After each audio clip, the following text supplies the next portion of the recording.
Cool. All right. So, how many of you guys know we're in a relationship series? Woo. Okay, some of you guys do. Some of you guys, this is news to you. First week we talked about our relationship with God and how we got to reconcile our relationship with God. That's the most important relationship of all. Jesus said the greatest commandment is that you love God and then that you love people. So the whole first message, the introduction to our relationship series, was all about us and the gospel and how God has stepped down into earth and reconciled us and made us into his sons and his brothers in the triune relationship of God. And so that was week one. Week two, last week, Danae killed it. She preached on singleness and how to basically be single and what to look for while you're in the season of singleness. She had this awesome acronym of the cross. Brendan, is that in the slide deck at all or no? No? Okay. Oh, yeah, we have it. Sweet. Brendan's on his A game tonight. So she walked through this whole acronym of the cross: controlled, responsible, obedient, serving, and steady. Those are things that we should be striving for as singles and things that we should be looking for if we're single and looking for somebody. And then even if you're like, hey, I'm called to singleness, this is still should be something you're looking for in people, because nobody wants to be friends with someone who's uncontrolled or someone who's irresponsible or someone who's disobedient, or someone who's unserving. I don't know if that's a word, or someone who's unsteady. That's a word. I know that because I read the dictionary. And so that was just kind of our paradigm for good, healthy relationships. So that leads us into tonight's talk, dating. We are obsessed with the idea of dating, in case you guys haven't heard. We got TV shows about it. Pretty much every great TV show is about dating. The greatest TV show of all time is One Tree Hill. Don't at me. Lucas Scott is the greatest character of all time. And then we got podcasts. We got movies about it. Hashtag Notebook. Any Notebook fans in here? No, boo. What's his name? Ryan Gosling, dude. Ryan Reynolds, Ryan Gosling. If only they, yeah. Never mind, I'm going to leave it there. You guys can use your imagination to complete that sentence right there. So there is a lot of noise being made about dating in the world. And so when we're trying to figure out what dating looks like as a follower of Jesus, think of it like we're in a party. You're in a big room. The room is noisy. There's people. There's conversations being had. There's call her daddy over here talking over there. There is Love is Blind over here talking about dating. And then you got like ACOTAR series over here and like dragons flying around and Iron Flame and all that stuff, like all taking up the conversation about what dating looks like. And it looks like Cassian or whatever that guy's name is, or it looks like the guy in Love is Blind with that one guy. You guys know that one guy? He has like the hair and like the face and the skin. And so like they're all having conversations about dating. And so we are inundated with noise. And then as a follower of Jesus, we're trying to have a conversation with Jesus about what dating is in a room. But in this room, Jesus is on the other side of the room, and we're standing over here and we're going, what was that, Jesus? We're getting bits and pieces, but culture is drowning out the noise. And so tonight, our goal is to cut through the noise, break through the call her daddies, the ACOTAR, and all those things, and figure out what is Jesus saying about dating. Not what is culture and society saying about dating, but what is the Bible and what does Jesus say about dating. You guys cool for that? You guys down for the ride? Cool. Buckle in. Buckle up, buckle in. That's not a saying. All right, so what is God's heart for dating? Well, you can't really answer that. So all that preamble, you can't really answer what God's heart is for dating, because I don't know if you guys know this. You can go to this website called Bible Gateway, and you can look up things in the Bible. So you can go on Bible Gateway and type in love, and it brings up all the verses on love. And so you can go on Bible Gateway, you type in the word dating, it's going to pop up 0 results, because dating is not talked about at all in the Bible. And so what do we do with it then? Do we okay, hey, us as Jesus followers, what does the Bible say about dating? Nothing. So do we just throw dating out the window? Well, Christians have done that. It's worked out really well. It hasn't. There was this whole movement in the early 2000s with this guy, his name's Joshua Harris. He wrote a book called I Kissed Dating Goodbye. He goes, hey, dating is bad. Anybody heard of Joshua Harris or Icus Dating Goodbye? Okay, it was very prominent in my youth group growing up. Basically, his teaching was like, if you have sex, this is a very abridged version of his book. If you have sex before marriage, your marriage is cursed, and like you might as well not worry about dating. The worst sin you can do is sex before marriage. Is kind of, it was like warmongering. I brought this tape up here to do a sermon illustration because there's a sermon illustration, but then I couldn't find the end piece to the tape. So just pretend you want to do it, Justine. Okay, cool. But my youth pastor back in the day, this is like the only message I remember as a kid growing up. So it's just like seared into my core memories. At that time, like I had just like gotten introduced to like pornography and like had just like kissed a girl, and so I was like all like hormones were going, and like then he like did this message, and he like got up at youth group and he like had scotch tape, and he's like, every time you have sex before, oh sweet, thanks Justine, so perfect timing. So he's like, every time, think about like you're in 7th grade and you're hearing this. Every time you have sex with someone, it's like you're sticking the piece of tape down and removing it, and you do that more and more, and eventually what's going to happen is it's going to lose its stickiness. So then you're going to meet the person you want to fall in love with, and you're not going to stick together because you had sex before marriage. And so this is kind of like the teachings of the early 2000s, was like this super purity culture, like, oh gosh, that's the unforgivable sin. You cannot do that. And so we are not going to go that route. We are not throwing out dating. We are going to throw out sex before marriage, but we'll get into that more nuanced conversation of what that looks like here in a little bit. But I believe that dating is here to stay, and I believe it is good and helpful if it's done correctly. That is the big caveat. If it's done correctly, I think dating is very good. And so the Bible doesn't give us necessarily a passage or any type of story of what dating is. Like you go through the Bible, there's no real dating story. I mean, we got Song of Solomon, but then depending on your tribe of Christianity, some people go, oh, that's Jesus in the church. And I'm going, dude, I don't think Jesus is kissing us with the kisses of our necks. Like, it's just like, it gets weird. It gets weird when you start looking at the text. You go, that sounds great when you haven't read the book, but then when you look at the book, because the whole book of the Song of Solomon is like the bridegroom and the groom coming together before their wedding day. That's the whole book of the Song of Solomon. So some people go, hey, that's about Jesus in the church. And I'm going, that just kind of creeps me out. Maybe I got some stuff I got to work through. But, and so the Bible does talk about dating, but it mostly talks about marriage is really the thing that the Bible talks about. It says a lot of things about marriage, and we'll get into what marriage looks like here in a couple weeks.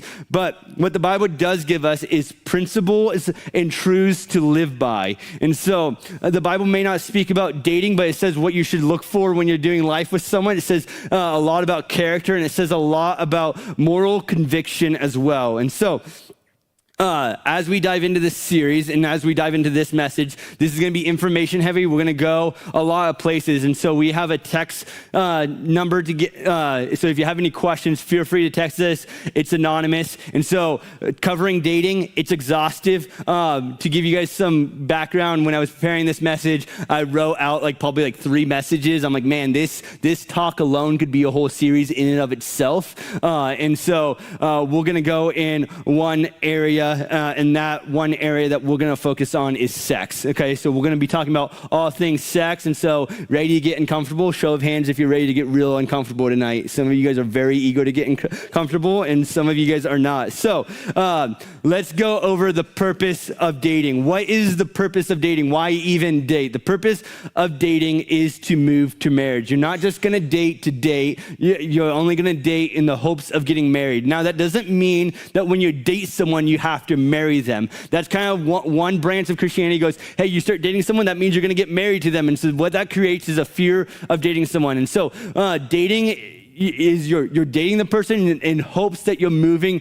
towards marriage. And so you're not married yet, you're moving towards marriage as the dating relationship progresses. And so what marriage looks like is 2 different things, two key factors of marriage. And these things should not be involved in your dating relationship. And so marriage involves 2 big things. And those 2 big things are 1, covenant, and 2, becoming the 2 flesh becoming one. Those are 2 big things that define marriage, and these 2 things should not involve your dating relationship. Now, let me break down the terms. So covenant, most of you probably just don't even know what those words mean. And so, and because they're old religious terms. And so covenant means basically it's like a contract. You guys all know what a contract is. Some of you guys have rental properties, so you know what a contract is. Some of you guys have jobs. Other of you guys have never had a rental or a job, and I'll pray for you afterwards. But we all are familiar with a contract. A contract is,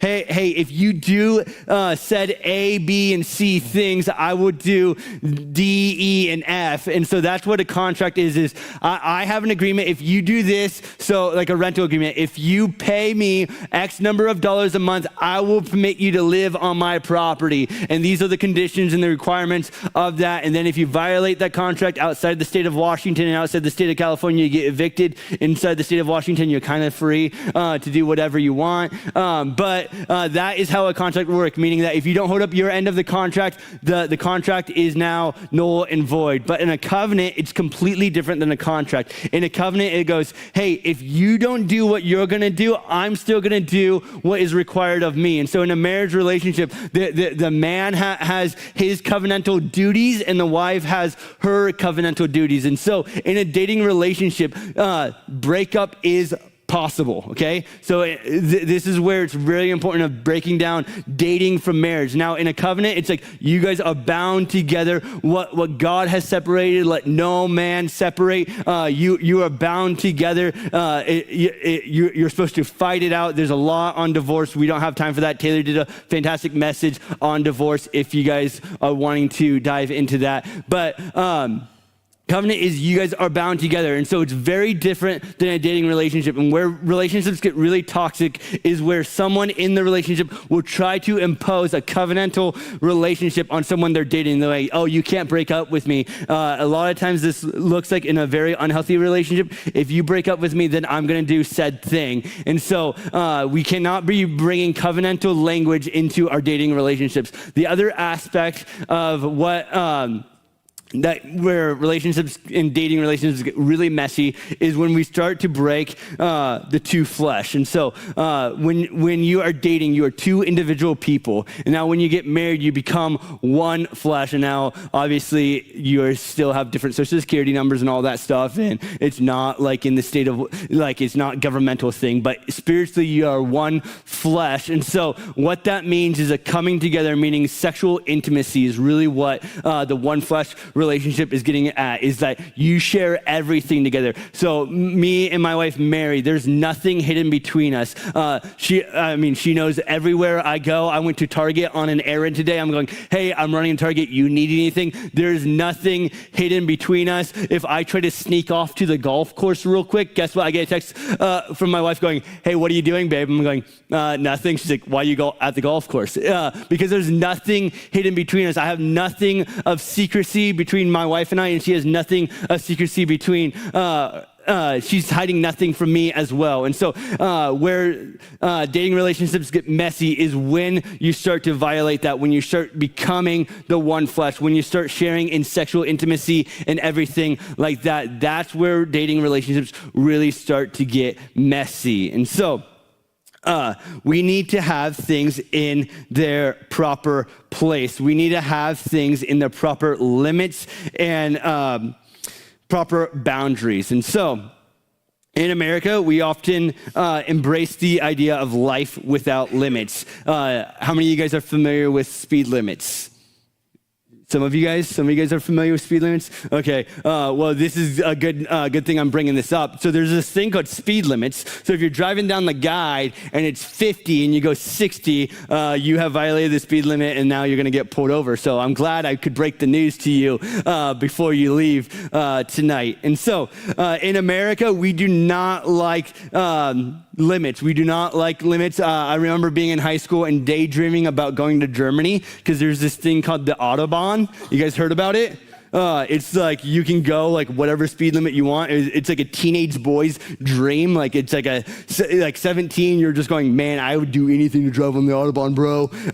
And so we do not like limits. And so we equate being We believe the more possessions and the more recognition we receive, the more fulfilled we will be. The more money we have, the more happy we'll be. We equate being well known and having more friends and more relationships, and ultimately, that will ultimately lead to more happiness. We think, hey, limits are a bad thing. How dare you tell me how to live? How dare you put me in a box? You can't tell me I'm a personality type. I'm not a personality type. I'm all the personality types. In the morning, I'm an Enneagram 3. In the afternoon, I'm an Enneagram 7. Like, you can't put me in a box. You might think I'm House Gryffindor. No, I'm actually Hufflepuff now. You can't put me in a box. You can't put limits and constraints around me. And so we believe at the very foundation, and kind of the foundation of America, is that we believe in life, liberty, and the pursuit of happiness. It's written on the Declaration of Independence. And so we believe at the very core of our foundation that limits are bad. And we could spend a lot of time talking about that alone, about how limits lead to our flourishing, in many different areas, but we won't. But limits are a good thing. And so, simpler illustration of why limits are a good thing. How many of you guys have seen beautiful landscaping? Like, anybody been out on the golf course lately? It's beautiful. And so landscaping, like if you go outside our church offices right now, the bushes are overgrown. They're all disheveled. They're not looking good. And so it's like, what needs to happen is that they need to be trimmed back, and then they will look beautiful. And I don't know if you guys ever see, like on Facebook, it's an app that boomers use, if you're not familiar with it. But on Facebook, I get onto this rabbit trail of landscape transformation videos. Have any of you guys seen those? Like, this guy will go up to like abandoned houses that's all overgrown, and he'll like trim up the landscape, cut down the weeds, and it's like super satisfying to watch because he's putting everything in their proper limit and boundaries. The things that are overgrowing the sidewalk are now in its proper place. And so we see this all the time demonstrated in nature. And another example of that is, are you guys familiar with the Everglades? It's rainforest in Florida, but in the Everglades, another rabbit hole I've been going down is python catching in the Everglades. I don't know if you guys ever seen that, but there's these guys that go out in the Everglades, and they call them like, they call the gators like swamp puppies. Like, oh, here's another swamp puppy. And you're like, what? And they're like unafraid. Like they're in the night with like headlamps on, and they're like on a boat, and they dive in, and they come out with like a 10-foot python. They go, oh, look at what I got. And I'm like, that's like my worst nightmare. Like I'm like that and cave diving. Like I'm like, I'm never touching either of those things ever in my life. And so in nature, the reason I bring up those snakes is because they don't have any predator to hunt them. There's no limit for them. So they're overgrowing the Everglades and actually destroying the animal life. And so in nature, we can see that limits are a beautiful and great thing. And even in human life, we see that limits are a great thing, because during COVID, we saw that there's some areas in the country where they became anarchist areas, and those quickly devolved into nothing because it was not good to live without rules. We love rules when it comes down to it. We want rules for other people, but not for us, is mostly. And so many people will reject the way of Jesus because of the limiting factor of Jesus. Bertrand Russell said, the worst feature of Christian religion is its attitude towards sex. Bertrand Russell was a famous philosopher who hated Christians. I can tell you how many people I have talked to who are not followers of Jesus, and the perspective of Jesus is a list of do's and don'ts. I don't know if you guys ever heard that. Like, oh man, Jesus seems like a cool guy, but I don't like Christianity because it's a whole bunch of lists of do's and don'ts. And so secular meaning but this was not the concern of the secular world up until modernity. And so what I mean by the secular world is the non-religious world. And what I mean by the modernity is modernity is a fancy, like basically a way for me to make myself feel good about myself, is saying that anything post-enlightenment, meaning after the 1800s, after the lightning, the electricity was invented and we could have lights on anytime. So before that time, that was not a concern of people outside of the Christian faith. Their concern of Christianity was not that it was a list of do's and don'ts. Their concern of Christianity were far different. If you go back to the ancient Roman Empire, how often do you guys think about the ancient Roman Empire? Once, twice, 3 times a day? For me, it's every second of every day. Just constantly thinking about the cross. Boom, roasted. The concern of the Roman Empire was that they championed the weak. And so the Roman Empire didn't like Christians, not because it was a list of do's and don'ts, but because they championed the weak. They said, how dare you promote the people on the margins and feed them and clothe them? How dare you promote women and slaves?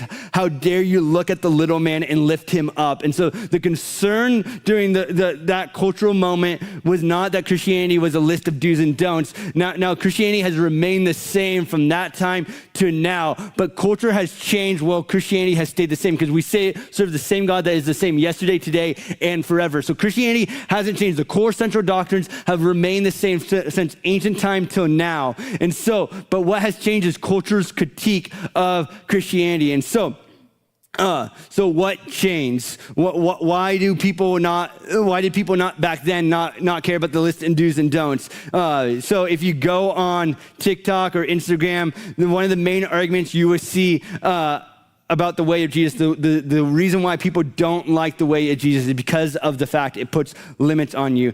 Things like, how dare you say I can't sleep with the person I love? How dare you define what love is? Why can't I sleep with just anyone? We're both grown-ups. What's the harm? Those are kind of the main critiques against the Bible. Those are the main critiques against Christianity. You still get the critiques of, hey, the Bible is not written. They added to scripture. You still get all those arguments. But for me, a lot of those arguments don't really hit home. It's not really affecting the identity of the person. They're throwing those ones out as projections, but really the ones that hit home are the ones that affect our day-to-day life. And so why is the issue with Christianity a list of do's and don'ts? And so there's a fantastic book called The Rise and Triumph of the Modern Self. And so basically what this means is this really big quote, and so I'll read it. I put it up on the slide so you guys could follow along. So the rise and triumph of the modern self is put this way: the autonomous self refers to individuals making personal decisions based on their own values and interests, free from outside influences. These choices are intended to benefit them personally while also contributing to this societal progression. By prioritizing personal freedom and growth, individuals aim to drive and social change, promoting a more inclusive and forward thinking. I think of anybody a fan of Parks and Rec? Anybody seen Parks and Rec? So in that show, there's this character. So those of you who haven't seen Parks and Rec, this is just for my own self-pleasure. But there's this thing called the Treat Yourself Day. And you've probably seen it, but it's just like, hey, should I buy this Batman suit? And the characters respond, treat yourself. And basically, whatever makes you happy, do it. And that's kind of the culture, the zeitgeist we live in, is as long as it pleases you, as long as you are happy, do it. If you are happy doing said thing, do it. If you're happy playing video games all day, do it. If you're happy doing this all day, do it. That's kind of the society, that's kind of the mantra of today. It's the rise and the triumph of the modern self. That there is no absolute truth. There is no base layer to anything. There's no absolute truth. Everything is relative. You think Taylor Swift is mother and queen. I think Beyonce is queen. Truth is relative, subjective. Everything is subjective. Everything's up for debate. There's no absolutes anymore. That's kind of the society we're living in.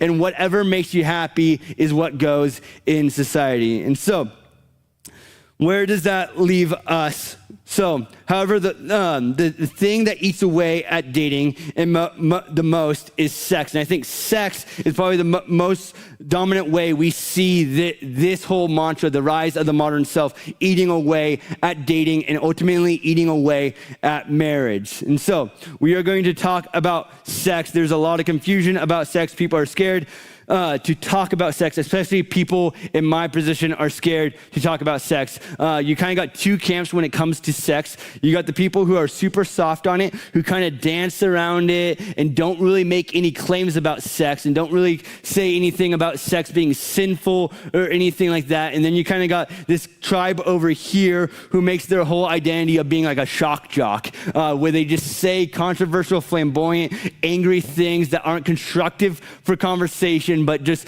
kind of like, hey, I'm going to say the truth. And they'll say it in the most mean, aggressive way they possibly can. And so those are the kind of two camps. You can err on this extreme where you don't really say anything at all. And then you say truth, but in such a mean way that it turns people off. And so my goal is to cut through that and say it in such a way that actually hits home for you.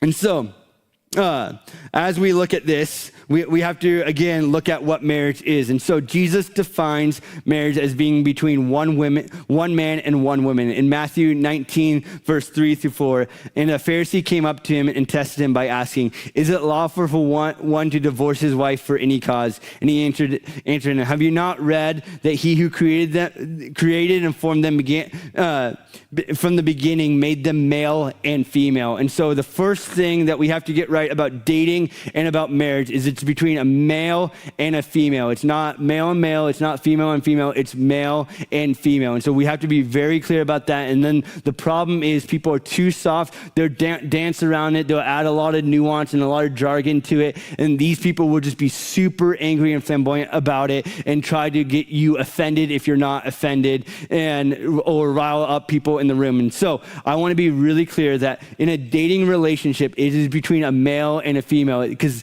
there's no point in moving towards marriage if that is just not marriage between a male and a male or a female and a female. The only way that you can start dating is if you're moving in the direction of marriage, and the only way marriage happens is between a male and a female. So I want to look at some common misconceptions we see around sex. And so two main misconceptions I see around sex is bad, or sex is a little g God. I accidentally put capital God, G God, but it's sex is a God, or sex is bad entirely. And so in the early 2000s and the 1990s, as I said earlier, there was this movement called the purity movement. And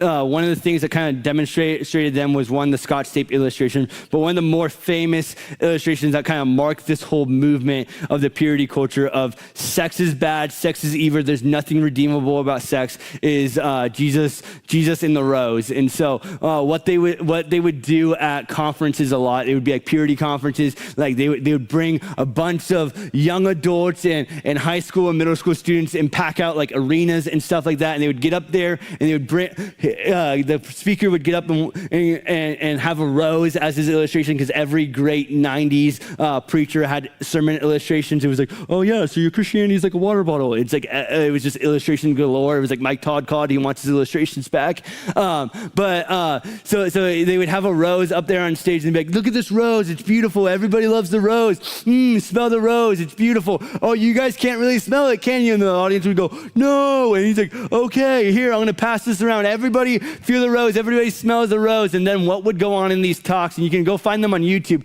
It's not just one guy doing it, it's many people that would give this talk, and they would go on and talk about how dangerous sex is. You don't want to have sex now because that could lead to unwanted pregnancies. And then what will you do? Oh, you don't want to have sex because then you can get STDs.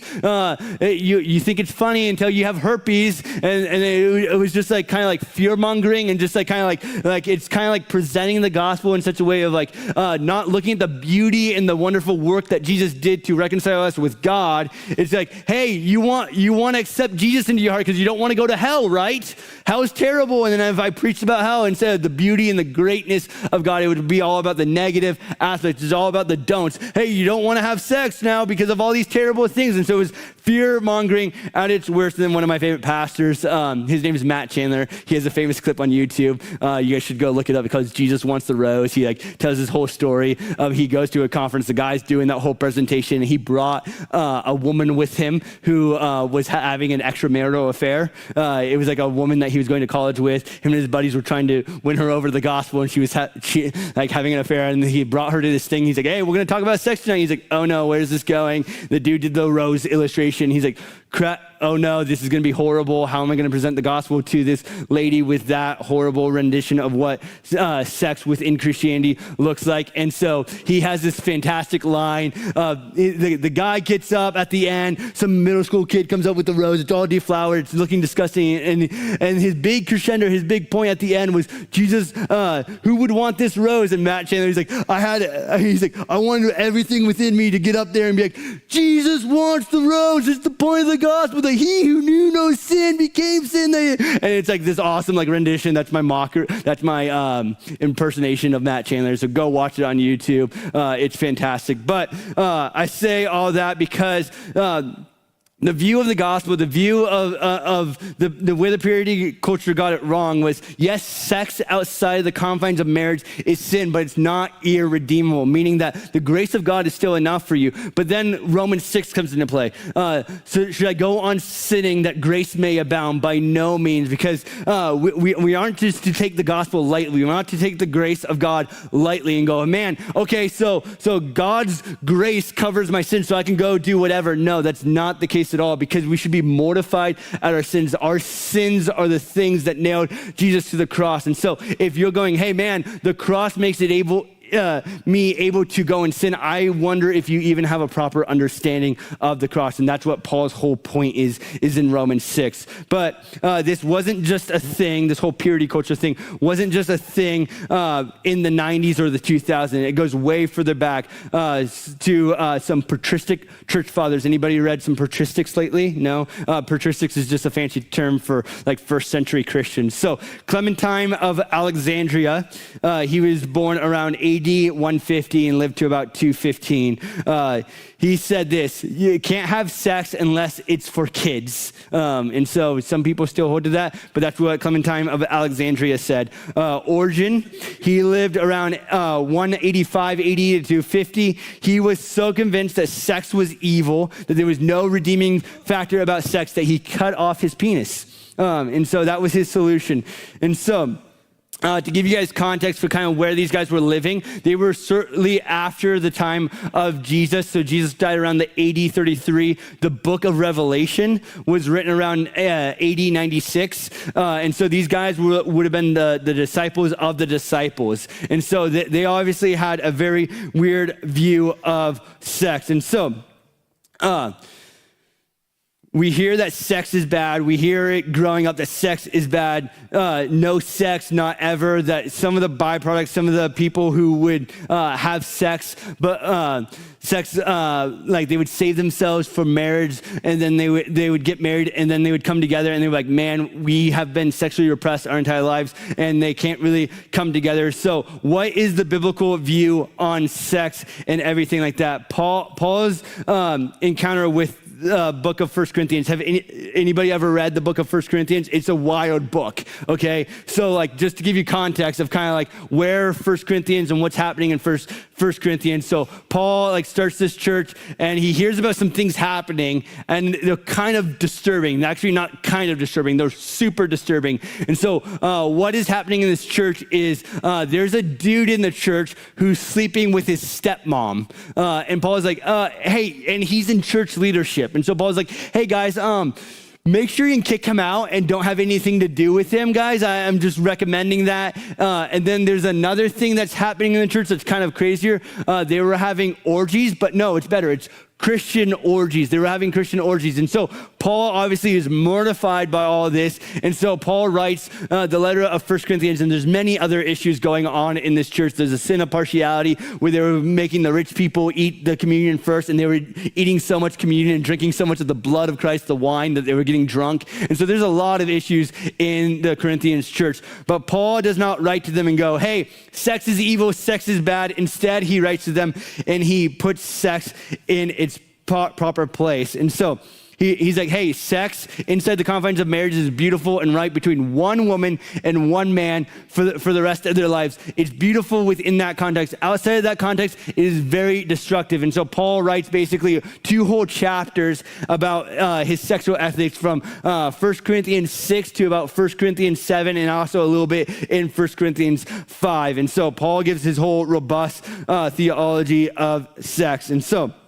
sex isn't bad, it's good, but it has to be done in its proper context. We didn't make sure that we don't fall into either extreme of making a good thing a God. Sex is a good thing, but it cannot replace God. So that leads us to our other misconception. Sex is God. And so sex is bad, is a horrible philosophy. It's wrong, it's unbiblical, and it's opposite. God created sex. God didn't go like, oh, hey, I didn't know what the penis did. I didn't know what the vagina did. God created sex to be beautiful, and it's beautiful within its context. But we see this all over culture, that we have made sex into a god. It's the thing we worship. You can't turn on TV without seeing some sexual content. You can't watch any type of marketing or branding or anything without there being some type of sex appeal. And so really where this took off in our society was in the 60s and 70s. It was called the free love movement, the hippie movement. They were just having sex with everybody. And pretty much since then, it's been a rampant issue. But it's not just an issue for modern era. It's not just an issue in America. It was also an issue back in biblical times with the Emperor Caligula, Nero, and all the Greeks, and Alexander the Great, and the Spartans. If you read anything about them, you will see how sexually perverse they are. The Spartans part of their growing up was they would engage in pedophilia. That was the whole culture was built kind of around pedophilia.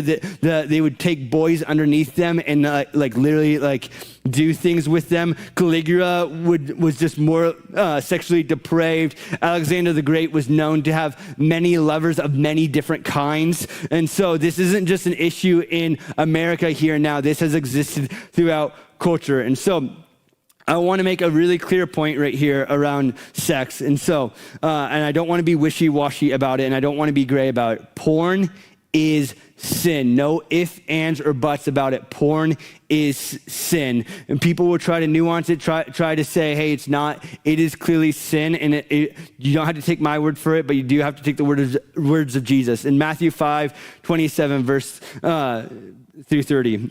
You have heard it was said, you shall not commit adultery. But I say to you, everyone who looks at a woman with lustful intention, or a man, has already committed adultery with him or her in his heart. If your right eye causes you to sin, tear it out and throw it away. For it is better that you lose your members than that your whole body be thrown into hell. And if your right hand causes you to sin, cut it off and throw it away. For it is better that you lose one of your members than your whole body go into hell. And so the word that is used in the Greek right there for lust or for sexual immorality throughout the entire Bible is a Greek word called porneia. Where do you think we get porn from? That word porneia. And so it basically just means anything sexually immoral. And so Jesus right here is defining that if you look at someone with the thought of lust, meaning that you wish to have sex or sexual relations with that person, it is sin. And some people have tried to take the meat and the heart out of this passage and dumb it down and be like,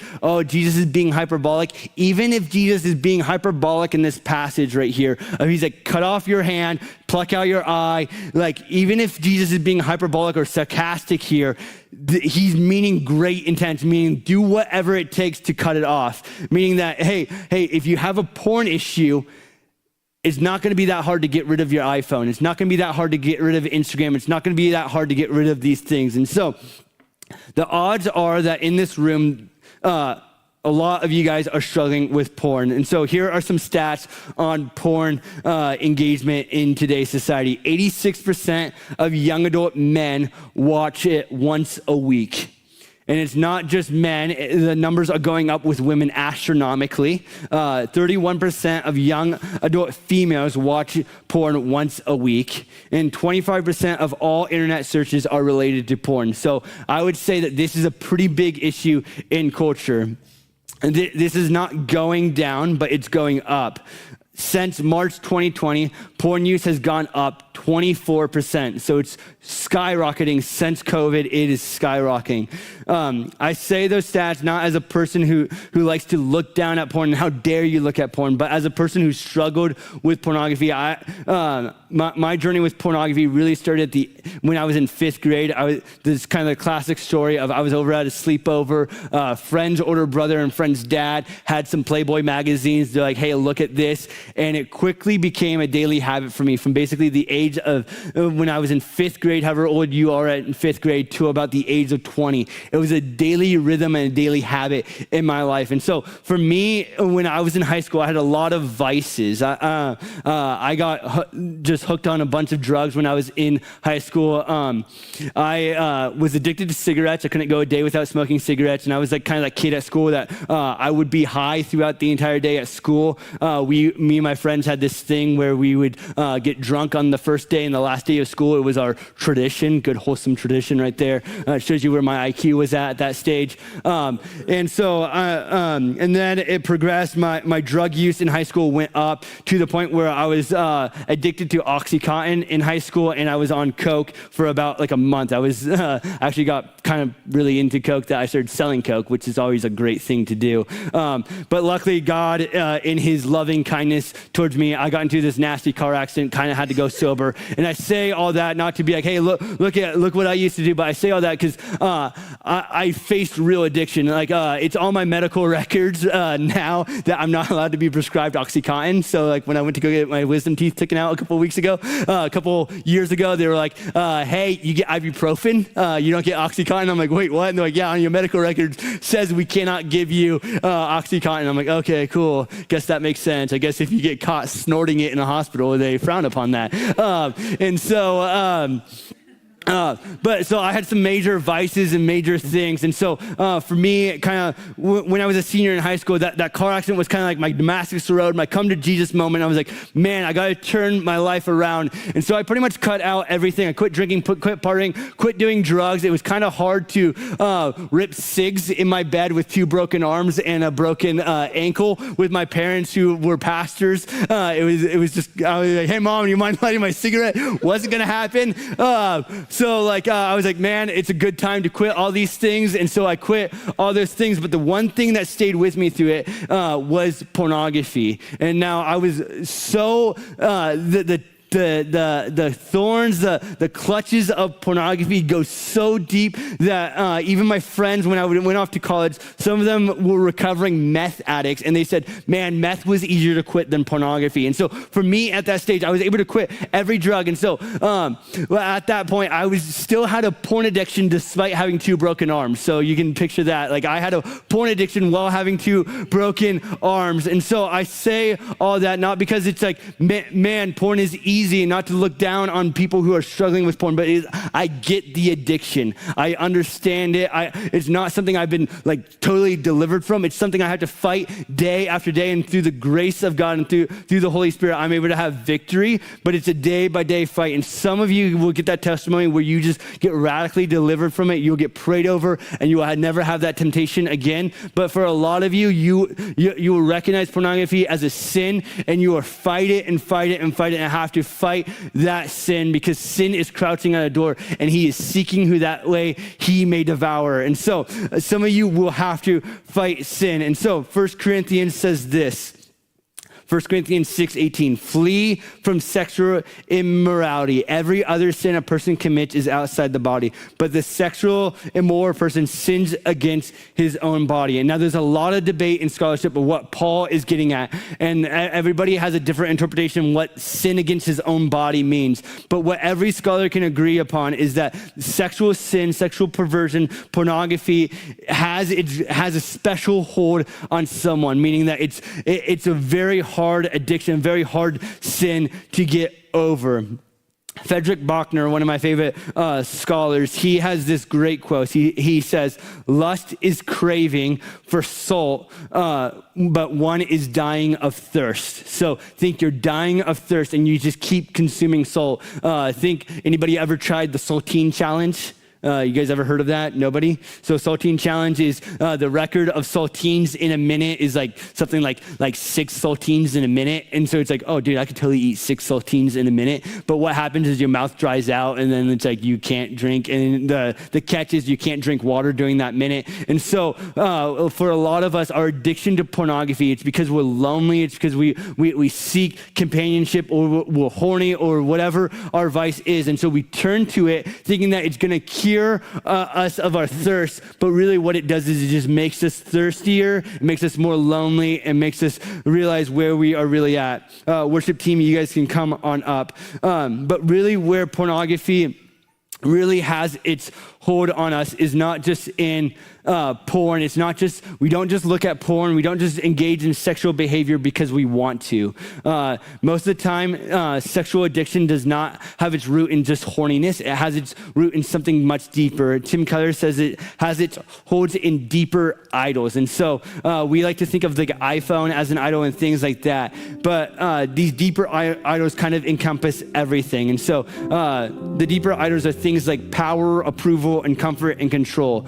You can look at most of your sins that you are doing right here, right now, and you can trace them back to one of these things. And so for me, my addiction to pornography was, yes, I was a 17-year-old guy, but mostly it was because I felt rejected by my peers. I felt rejected by the community around me, and I wanted to be approved. I wanted to be loved. I wanted to be comforted, and that was really what I was searching for in pornography. I'm like, man, I just want to be approved. I want girls to like me. I want people to like me. I can't find that in this world, so I'm going to turn towards pornography. Some of you guys are turning towards sexual things because it's a place of control.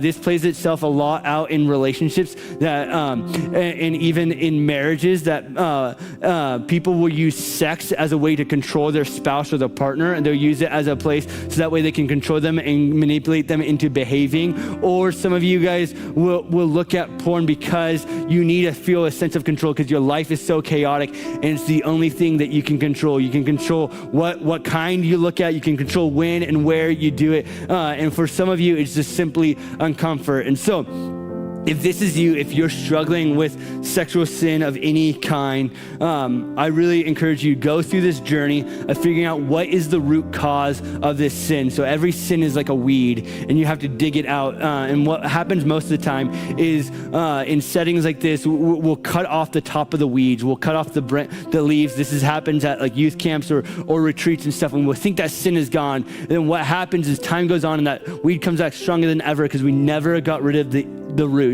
And so I challenge you guys in the next little bit is just go through this list, the power, the approval, the comfort, the control. If you're struggling with this, go. Or if you're just struggling with sin in general, going, man, what's the root cause? What am I searching for when I'm chasing after these little g gods instead of chasing after God? Because if you want true power, that's found in the creator and the sustainer of the universe. God sent his spirit to live in you. It says in the scriptures, man, the same spirit that rose Christ from the dead is now living in you. So if you want power, it's found in God. If you want approval, it's never going to be found in this world. If you want approval, it's going to be found in God, who made you a son, a co-heir with Christ, that he longingly pursues you, that you're not approved because of what you have done, but you are approved because of what Christ has done. He approves you and he loves you for who you are. And so approval is never going to be found in this world. It's going to be found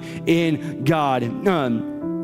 If you want comfort is found when you rest in God. This world is chaotic. The world is noisy, but comfort is only going to be found in God. Hebrews talks about the comfort of God is his rest and his delight. The Bible goes on to talk about it is his peace, it is his shalom. I don't know if you guys have ever had it where some of the most comforting moments for me have been in worship settings where the music is loud, but I just feel the comfort of the Holy Spirit. And so if you want comfort, that is where is found. If you want control, give your life to Jesus and he will control you, and that's where you will really find true freedom. So why don't you guys stand with me? I'm going to pray us out and we're going to go into a time of worship. God, we praise you and we thank you so much for your limits and boundaries, God. We praise you and we thank you that your plans are to prosper us, not to harm us, God. That your no's are a protective no. God, we praise you and we thank you that you are a good God who loves us, who is kind and tender to us, God. We praise you that you hate our sin, God, that you want nothing to do with sin, but we also praise you and we thank you that you don't leave us in our sin, that you pursue us and pluck us out of our sin, God. So I just pray, God, for every person in this room, God. I pray for the person specifically struggling with pornography, God. I pray that you just God, give them the conviction to get over it, God. I pray that if they're in the spot where they have rationalized that sin, God, I pray that you just press heavy on them, God. I pray that if the person is feeling defeated, like they're worthless, God, that they cannot fight this battle, God, I pray that you just send your Holy Spirit to help fight this battle for them, God. Give them peace, give them comfort, God. So, God, I just pray, God, that us as a Harvest community, us as a Christian community, be so marked, God, by what you say about relationships, God, that we would just look like you in every aspect, God. So we just praise you. We thank you so much for your loving mercy, your loving kindness towards us, God. And we love you, and we give you praise, and we give you thanks. In your name we pray, amen.